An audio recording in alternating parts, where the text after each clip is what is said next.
Okay, so I wanted to kind of recap before we finish going into some other big concepts with this regionalized America. Just a couple quick reminders. Most of you have a pretty good grasp of this about the number of people that didn't really own slaves. That this myth that it was all gone with the wind is incredibly false. That you do have the people that are in politics that are really driving the policies of the South are clearly the wealthiest plantation owners, but most people do not, or they only own a few. And again, we've talked about the major wealth gap that's existing, the lack of manufacturing, the lack of any kind of public education, and kind of point out the difference between the Cotton Kings and kind of the old money from, say, Virginia and in Maryland, for instance. And we touched on all of that when we talked, when we kind of kicked off the year, kicked off Northup really, and looked at kind of the emergence of the slave system and that kind of thing. And of course, the removal of Indians. White society, of course, has a lot to do with land and slave ownership. And while you have the promise of social mobility through slave ownership, it's actually very, very difficult to do. Epps in Northup's memoir is probably the exception. And even then, you get a sense from reading his story that while he is technically moving up the social ladder, I don't know that it's making this huge overall difference. He's moving from leasing a plantation to owning one, but he still only has like 9 slaves. So you're not talking about somebody who really has all that much money. And so I think that it's very interesting to understand that you do have this real limited social mobility, that the wealthiest of the South are going to be really kind of intermarry and keep the wealth within their families.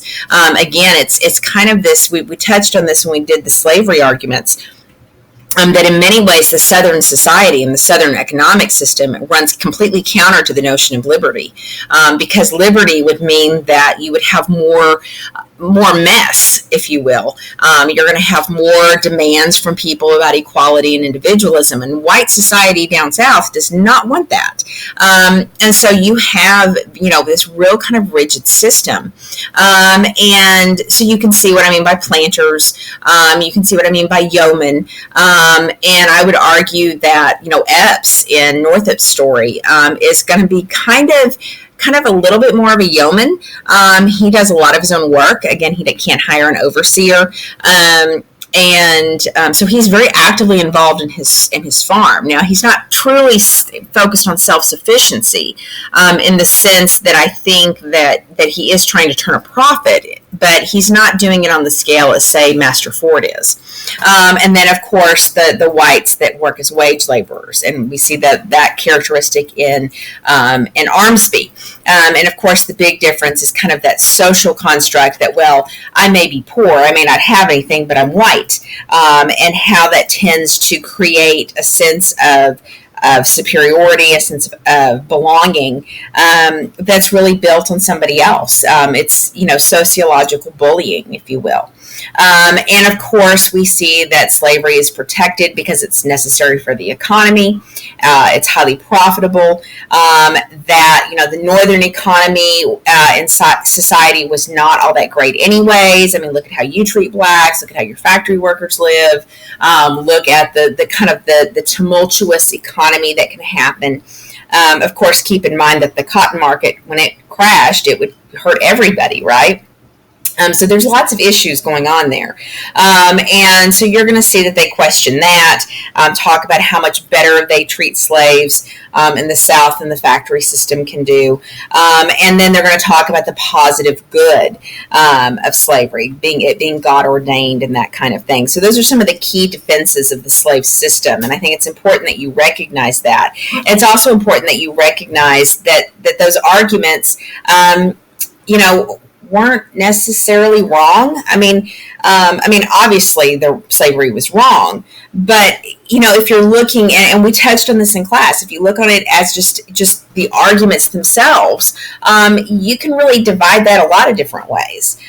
So this is kind of one of the problems with it, is that it comes down to what are your values. And in the South, the value was that it was okay to have slaves. And in the North, especially among a growing group of people, that even if they're not true abolitionists, they're certainly less comfortable with the South's insistence of the entire country be okay with slavery. I think that's an important piece of the Compromise of 1850, is that the nature of that compromise really kind of forces the whole country to buy into slavery.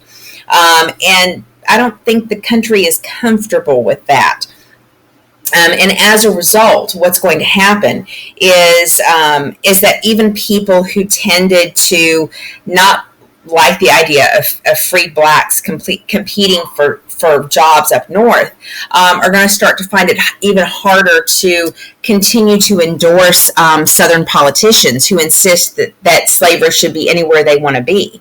And so it's just kind of one of those things where, the farther dug in you get, the harder it is for people to kind of be in the middle. I wanted to mention the Black Code. So Nat Turner's Rebellion, of course, there was just a movie released about that, and I haven't seen it. I've heard some good things about it. I'm not sure. So if any of you have gone to see that movie, then I'd love to hear it. And I don't remember what it's called, but anyway, so Nat Turner's Rebellion. Nat Turner's one of these people, and when we get to the reform movements and talk about the Second Great Awakening, so he's one of these slaves that kind of has this religious conversion, right?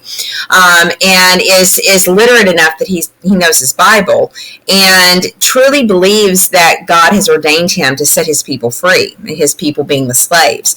And he actually kind of leads an armed rebellion. And what will happen is this really shatters the South's belief that their slaves were happy. It's one of the things about the slave arguments. If you're looking at slave arguments in 1820, there's a real sense that no, our slaves are happy, the system's working, it's all okay. After 1831, there's this pervasive fear that they're going to rise up at any time. Now, we've talked about this before, going all the way back to the late 1600s, really going back to Bacon's Rebellion. That there was this fear that that these workers, whether it was indentured servants or slaves or whatever, or Indians for that matter, would rise up and kill people and take your land and all that kind of stuff. And so you see that fear again kind of emerges, but it's only about slaves. And of course, this is particularly powerful in places like South Carolina or Georgia, where you have really large slave populations. So they're going to come up with these black codes that are incredibly restrictive. In fact, one of the things we see in Northup's story that I think really tells you how restrictive it was the pass system and the patrollers that kept an eye on the roads. And this system of real enforcement of the movement of blacks comes from Nat Turner's Rebellion. And it's not that there wasn't some of that before. It just really gets pretty rigid and pretty well enforced. And it's ultimately going to make slavery a worse existence beginning in 1831. So I think it's important to kind of point that out, that this notion that, slavery had been around and, we've always treated our slaves well. There's slavery before 1831 and then there's slavery after. And of course, this all coincides with the expansion of the cotton economy and the cotton kings and all that kind of stuff. So again, and I've said this before, American slavery is uniquely terrible.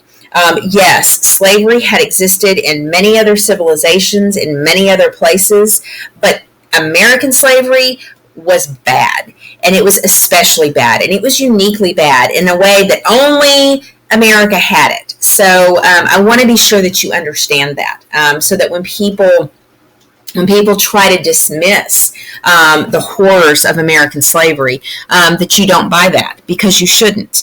American slavery was terrible, and it was unique, and there's lots of ways you can look at it, but certainly if you look at Nat Turner's Rebellion. Quick note, and we've kind of touched on this again, and yes, it's just kind of a rehash.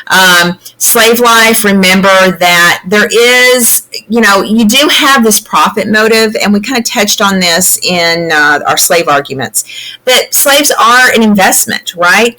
So, as a slave owner, while you are going to be willing to beat your slaves, while you are going to feed your slaves, you are not necessarily worried about making their conditions comfortable. And as we've established, there's a huge variation in treatment. I just think it's important to recognize that while you can say, yes, they are an investment, yes, they are for profit, don't confuse a profit motive with actual humane conditions or with care for how people are. And guys, it's not just in the slave system that this is existing. In the factory system, and you read those factory life documents, you know that in the factory systems that when you're talking about profit, it's real easy to not care what conditions your workers are in, what their lives are like, what they're dealing with. And this is very, very common, right? This is the nature of capitalism. Capitalism is based on profit. Profit can make people greedy, and greediness in general makes you less concerned about other people. Now, obviously, in a good society, that good human beings don't let profit motives take over. And that's the way it should work in an ideal system. But make no mistake, and I don't care if we're talking about slaves, or factory systems, or gold mines, or railroad companies, or whatever we're talking about, when there's money to be made, and you have people making lots of money, you're going to see that there are human beings who are being maybe abused, maybe mistreated, certainly not being treated like humans. And so this characteristic is going to exist for slaves, except, of course, slaves don't have the equality or the liberty. They can't move where they want to move. They can't decide, you know what, I'm done here. I'm leaving. I'm going to go to a different place, or I'm going to go try to move out west. They don't have that option. And so I think that's part of what makes the slave life pretty awful. And of course, I listed several things out here that I think kind of enhance our understanding about the humanity of slaves. Of course, the specific quarters of slaves, which you've seen illustrated in Northup, points to their very unique culture. There's sociologists, historians that really have looked at slave culture. There's even some areas in South Carolina where you have the Gullah dialect, which is an entirely different form of English. And so you've got stuff like that happening.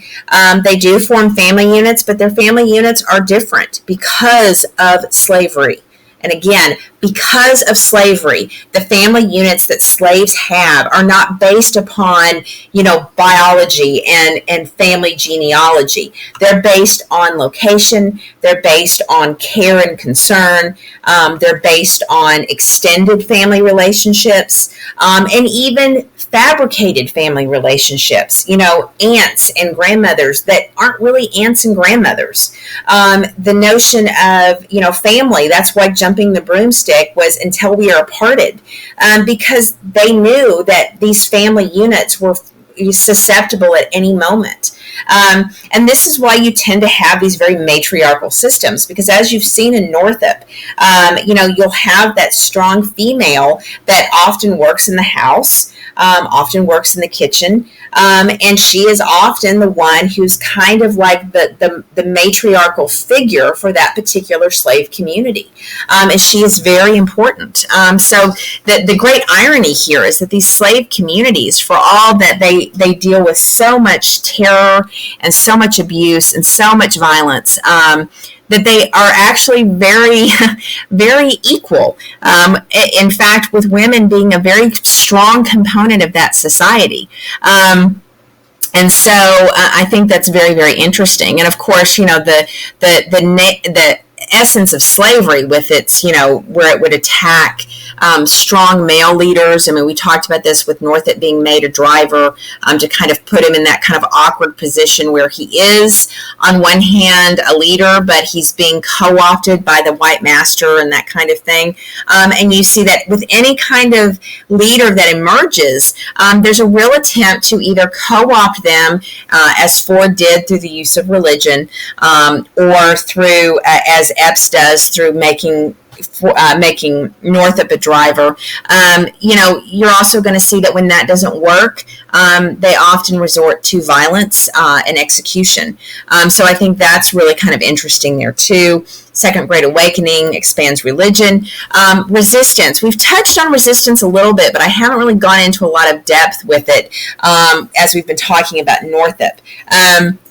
One of the things you need to understand is that breaking tools, saying, oh, gee, my axe broke, I guess I can't chop wood. That's a form of resistance, right? Things mysteriously disappearing, playing sick, running away for a time period. Those are all forms of resistance. And so some of the things that will be said about black slaves, oh, they're lazy, you can't trust them, they lie, that kind of thing, which pops up a lot in the slave defense arguments, right? That is the result of a system that doesn't allow them any kind of break. So if you wanted to have a break from a really long, hard stretch of work, then you steal something, or you break something, or you play sick, or you disappear. And the white masters would see that as being a character weakness. But in reality, it's a very ingenious way of manipulating the system. When you're not getting enough food from your master, you steal food. Right? So I think it's really interesting to point out that some of the things that are actually used as criticisms, and when we read Go Set a Watchman, and you see, read some of the comments that are made there after the Brown v. Board decision, you'll see kind of this connection to how these perceptions about black communities are really based on the survival of black communities and how they found ways to turn the slave system against itself. And really use it against itself. And so I think that's a very important thing to notice. Of course, the Underground Railroad. And then most importantly, the two faces. I don't know how familiar you are with the slang use of Uncle Tom. Of course, we know Uncle Tom's Cabin with Harriet Beecher Stowe, which really kind of is this picture among the white society of the time about the conditions of slavery. And yet Uncle Tom, in a slang term, means somebody who does exactly what the white master says. I mean, one of the issues with Uncle Tom in Harriet Beecher Stowe's book is that he's a very compliant slave. He's a very obedient slave. He does exactly what he's told to do up to a certain point. And then when it's the girl getting whipped or whatever, then he steps in and says, no, I'm not going to let this happen, And so it's not until this one last kind of intense moment that he stands up for that.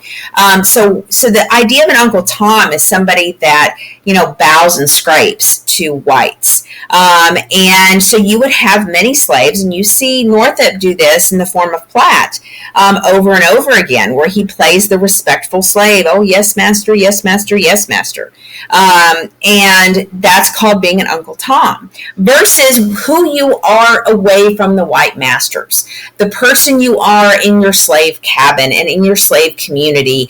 That's why those Christmas celebrations were such a big deal, because that's the slave community able to interact as itself for 3 days.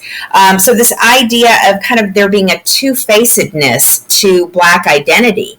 And, again, for those of you that, of course, you probably aren't very familiar with African-American literature, W.E.B. Du Bois talks a lot about this kind of thing, about the questions of black identity and how that works within the American system. And that's where this comes from. And again, this is a direct result of the slave system.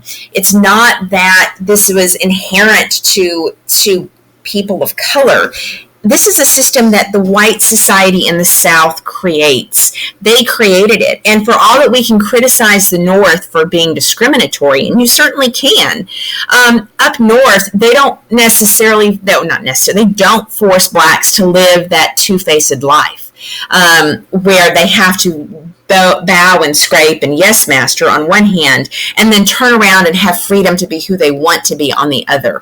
And so I think that that's incredibly important to kind of point out to you, that the South created that, and then continued to use it against blacks into the 20th century. Oh, you can't trust them. They say one thing to your face and then do the other behind your back.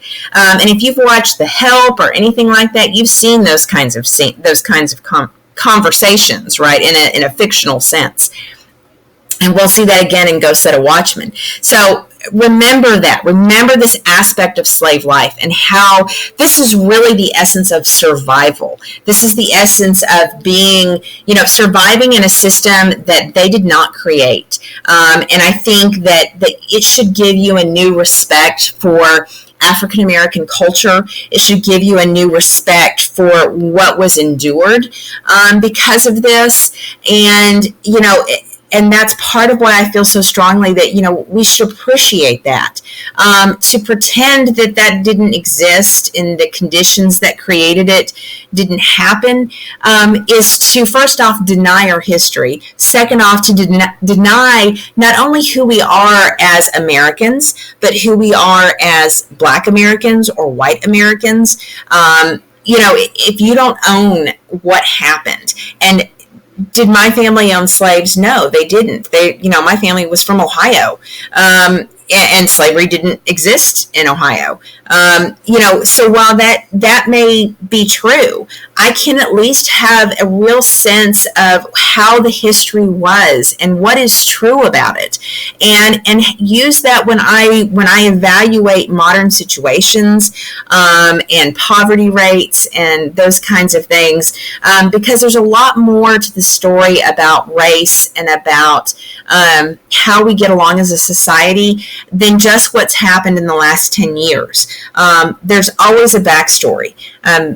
Those of us in our personal lives have a backstory. Our society, our culture has a backstory too. And this is what that backstory is. Okay, soapbox away. Back to politics, another fun subject. Ludicrous and ridiculous. This is actually a quote from one of the books that I have that called the election of 1842 ludicrous and ridiculous. And it just kind of, it seemed very appropriate for 2016. So you have lots of sectionalism, lots of political dysfunction, again, 2016. So you have this idea of the Democrats. Matter of fact, the Democrats have such a contentious electoral system, and I believe, and don't quote me on this, but I believe this is the first time you have kind of the primaries going on, and so that's what makes it kind of interesting. And so you have this kind of Democratic primary, and they go through so many different ballots, and they can't pick anybody. They finally pick Franklin Pierce because, he's nothing. He's a blank slate, right? And so Franklin Pierce doesn't campaign. His wife hated politics, had said, when you go to this convention, you're not going to participate, right? He said, "Oh no, honey, I swear I'm not going to do anything." And then he emerges as the Democratic candidate. So you can imagine how happy she was. And so what's going to happen is that Pierce is going to basically walk away with the Democratic nomination. And he was not controversial because he hadn't done anything. And so he was real easy to sell to people because he was like nothing. It was like going to get somebody and running them in 2016 that has no political history whatsoever. And I don't mean no political history in the sense that Donald Trump hasn't been a politician. I mean no political history in that they haven't really done anything of any note, right? The Whigs will again go back to the same old. They're going to go back to a general from the Mexican-American War. I mean, after all, it worked with William Henry Harrison and it worked with Zachary Tyler. So, of course, it's going to work in 1852. So what will happen is that he will support the Compromise of 1850 that is increasingly hated, and he's going to lose votes. So Franklin Pierce, who's a non-entity, is going to win the election. It's going to be a tight race, but he is not a very strong president. Apparently his child had gotten literally run over by a train in front of his parents right before the inauguration. Which is horrific, right? I mean, so they're horribly, his whole presidency starts with them in mourning, right? And so that's really kind of how his entire administration goes. There's no parties at the White House. It's really apparently a really depressing 4 years. And so nothing really goes on. The Kansas-Nebraska Act, which we'll talk about here in a moment, makes his administration really tainted. And this is the last time you're going to see the Whigs putting any kind of party together. they're going to break apart over this compromise of 1850. It's going to shatter them. Again, it's really no compromise, right? It forces people to choose sides. So the Whigs are going to die away. So they do not exist anymore. They hung around for, 24 years or so, 20 years, and then they disappear. So I think it's kind of interesting to point out 1852 that you have this sense of there's no good candidates out there, and there's these terrible political situations going on, and nobody's particularly happy with who they have to vote for and how the politics are going. I mean, it's just it's ludicrous and ridiculous, right? So it's very much kind of very similar to where we're at today. I put down here at the bottom, there's an interesting side note. So I don't know if you know anything about William Walker in Nicaragua. So apparently, and part of why he justifies this is, we need more slave states so that we can balance Congress. So he goes into Nicaragua in Central America and overthrows the government there, attempts to annex Cuba, all this kind of stuff. I think one of the politicians attempts to annex Cuba. That fails. You're going to have William Walker create a bunch of noise in Nicaragua. He ultimately gets executed in... don't quote me on another Central American country. They drive him out of Nicaragua. The United States says, we don't know this dude. So anyways, if you're interested in internet rabbit holes, try William Walker in Nicaragua. It's kind of an interesting side note. And then as far as kind of setting you up for after the Civil War, Commodore Perry makes his trip into Japan about this time. Japan, if we were talking about China and California earlier in the late 1840s, Japan is very different than China. Japan resisted European influence. In fact, had extremely closed borders, was extremely isolationist. Only traded with the Dutch and only traded with them like twice a year until Commodore Perry shows up. And he shows up and basically forces the Japanese into a treaty and says, hey, you're going to start trading with the United States. So the United States not only is, interested in China a little bit, but now we have forced a door open in Japan. So there's going to be a lot more trading activity in the Pacific with the United States. It's going to start happening from the 1850s on. And that's not going to matter a lot in 1850 or even really 1860. But by the time you get to 1870, it's going to matter a whole lot. And it's certainly going to matter for people that know anything about Hawaii, because this is where the missionaries are going to show up that will eventually then overthrow Hawaii. But we'll get to that next semester. So I did want to point out this is where Commodore Perry goes and forces Japan open and that kind of thing. So remember, we've got baby steps of globalization happening here. And that's kind of interesting. In the U.S., while we're very focused on what's happening in the continental United States, is beginning to develop some interests other places. So now to the Kansas-Nebraska Act. And have I really talked for 27 minutes? I think I have. Oh, goodness gracious. Well, I think I'm going to stop here, I guess after my little tirade on the South. So I'm going to stop here, and you'll need to come back and listen to the Kansas-Nebraska Act, because this is one of the major events. So the big thing from the previous section that I want to point out is that you've got really this issue of the Southern society and the slave life in the South. And that's a pretty important thing, as well, of course, as the setup for the Kansas-Nebraska Act, which is led by kind of the very weak and anemic administration of Franklin Pierce.